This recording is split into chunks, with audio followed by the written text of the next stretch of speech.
नोंथांमोना नैबे गोदान भिडिअनि फुल आपडेटखौ मिथिनो थाखाय नैबे भिडिअखौ जोबजासिम नाय होनब्लासो मिथिगोन दि दिनैनि बे गोदान भिडिअखौ बबे चेनेलाव होदों। लोगोफोर, नोंथांमोना आंनि चेनेलखौ दासिमबो साबस्क्राइब खालामाखै अब्ला साबस्क्राइब खालामनानै हो आरो भिडिअखौबो लाइक शेयार कमेन्ट खालामनानै होदो। बिदिब्ला लोगोफोर फैदो दिनैनि बे गोदान भिडिअनि आपडेटनि सायाव।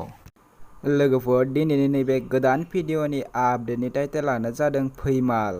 बियो मोनसे ट्रेजेडी शर्ट मुभि। दासिमबो नैबे गोदान भिडिअखौ फुल नायाखै अब्ला बे भिडिअनि गेजेरजों नायनो हागोन। बे भिडिअखौ अलरेडि फुल आपल'ड खालामनानै होखाबाय।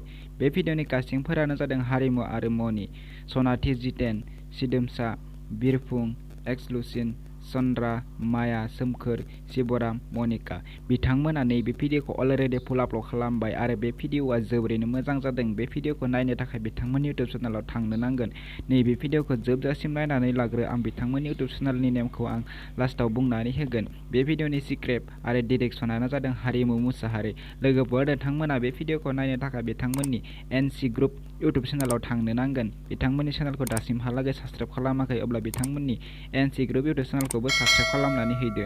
बिदिब्ला लोगोफोर, दिनैनि नैबे गुसुं भिडिअनि आपडेटआ बेनोसै। चेनेलाव गोदानब्ला आंनि चेनेलखौ साबस्क्राइब खालामनानै होदो बेफोरबायदि गोदान भिडिअनि आपडेट मोनबाय थानो थाखाय।